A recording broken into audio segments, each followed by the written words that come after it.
తెలంగాణ రాష్ట్ర సర్కార్ పెంచిన డైట్ ఛార్జీలను ప్రభుత్వం అన్ని పాఠశాల మరియు కళాశాల హాస్టల్లో మెనూను 100% అమలు చేయాలని దేవరకొండ ఎమ్మెల్యే బాలునాయక్ అన్నారు. దేవరకొండ నియోజకవర్గంలో బీసీ, ఎస్టీ బాలుర మరియు బాలికల గురుకుల పాఠశాలలో మెస్ కాస్మెటిక్ ఛార్జీల పెంపు కార్యక్రమాన్ని ప్రారంభించారు.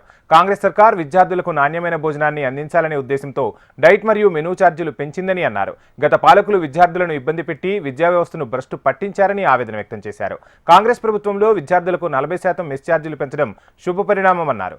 కాంగ్రెస్ ప్రభుత్వం విద్యకు పెద్దపీట వేసి విద్యార్థులకు అండగా ఉంటుందని హామీ ఇచ్చారు. దేవరకొండ నియోజకవర్గంలో ప్రతి ప్రభుత్వ పాఠశాల విద్యార్థులకు తాము అండగా ఉంటానని, ఏ చిన్న సమస్య వచ్చినా తమ దృష్టికి తీసుకొస్తే సత్వరమే పరిష్కరిస్తామని హామీ ఇచ్చారు. Bro side